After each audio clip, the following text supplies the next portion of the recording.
The San Antonio Spurs are 3-0, outperforming everybody's expectations, and they honestly look terrifying for the rest of the league because Wemby is further ahead than anybody thought he would be. They haven't played a single game with De'Aaron Fox, and yet guys like Dylan Harper and Stephon Castle are doing more than keeping this team afloat. They are striving with these two guards, and both of them are either a rookie or a sophomore. This is terrifying.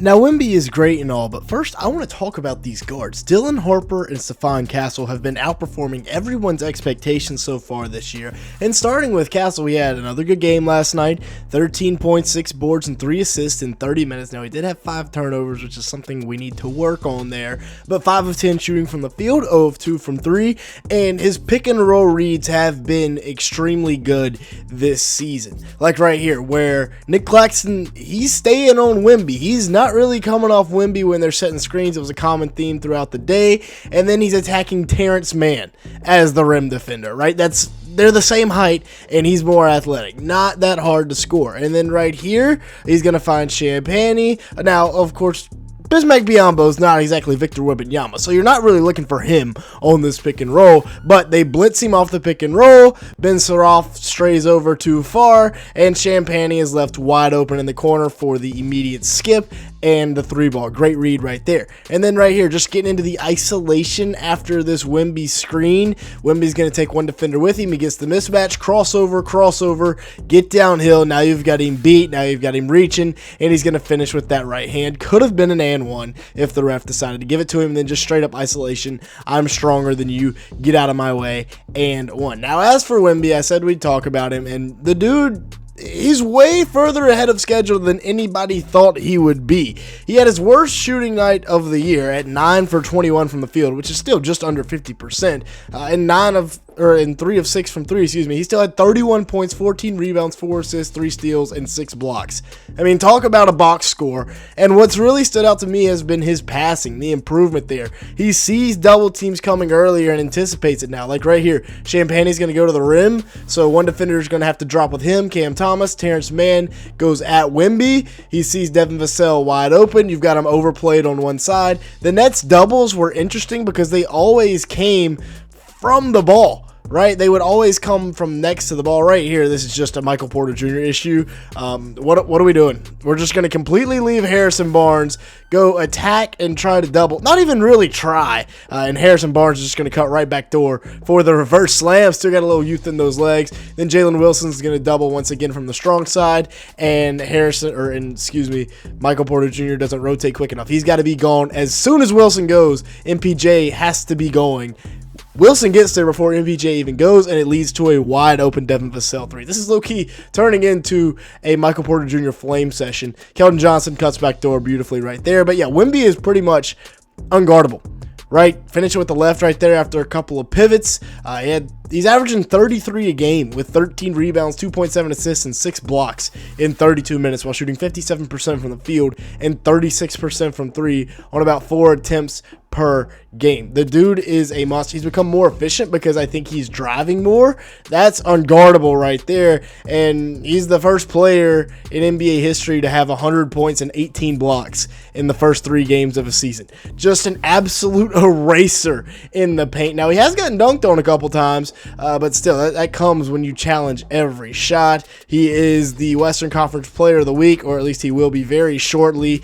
Right there. I really like that set. We're going to talk about that in a second. But then getting downhill, blocking shots from Cam Thomas, knocking down threes, like I said, only 3.6 3-point attempts, which is something, 8.8 last year and then 3.6 this year. I like that because obviously he's 7'5". He's going to be much more efficient every foot that he gets closer to the rim. Now, Dylan Harper is a subject for discussion here because he balled out the other night, and he's given De'Aaron Fox a reason to come on back a little bit quicker. Both he and Stephon Castle, where Fox is going to be out of a job because Dylan Harper was hooping. He is absolutely elite in the open court, putting the clamps on right here on Yegor Demon, and then just get out of my way and one. Finished with 20 points, 8 assists, 6 rebounds, 2 steals in 29 minutes, and shot 8 of 11 from the field field while not taking a three.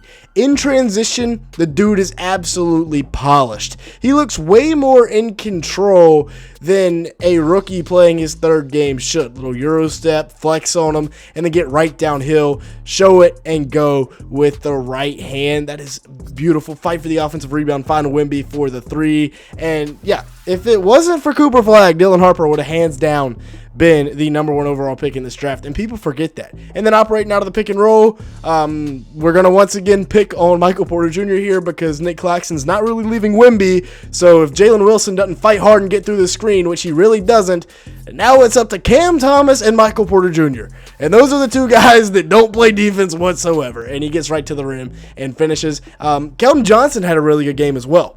And he's really just had a nice start to the season overall. Had 19-6, an assist and a steal last night, 0 turnovers, shot 5 of 9 from the field, 2 of 4 from beyond the arc, and did hit 7 of 7 free throws. And if he can continue to develop and be a solid three-point shooter, then he can definitely get some minutes here because he's a really athletic wing. Now, obviously, I say still develop because he's still super young. People forget how young he actually is. Last year, he shot 31% from 3.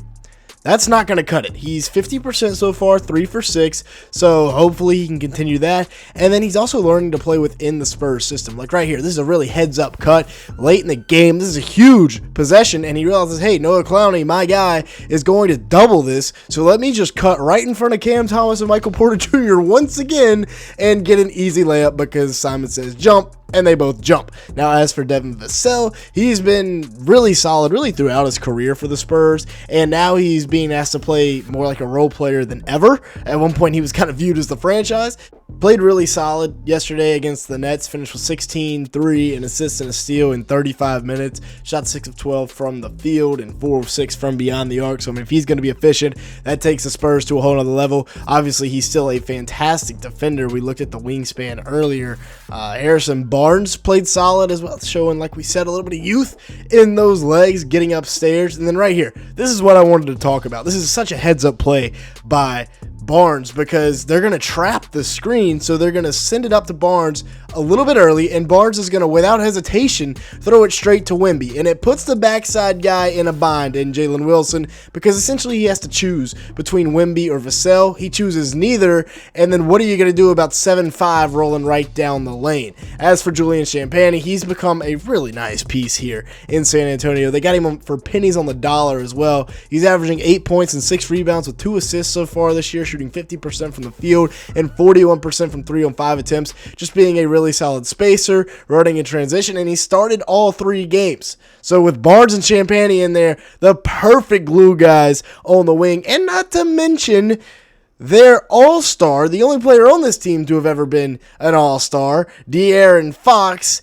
has not played a game yet. Remember, in his last fully healthy season, he averaged almost 27 a game with about 5.5 assists and 4.5 rebounds, 2 steals, shot 47% from the field and 37% from 3. This is a huge missing piece, and when he gets healthy, just add him to the list of guys that the Spurs are going to have. I mean, if you think this Stephon Castle and Victor Wembanyama pick and roll duo is nasty, just wait till you see the Fox and Wemby going at people in the two-man game. It's going to be filthy, but they're going to have one of the best three-headed guard trios in the league. And then they also haven't had Sohan yet. Luke Cornett's missed some time, but Sohan is not played yet this year, and he's so good defensively, can provide you a little lift offensively. And with that being said, that's going to do it for today's video. Thanks so much for watching. Make sure to the like button, hit that subscribe button, and yeah, with that being said, thank you so much for watching today's video.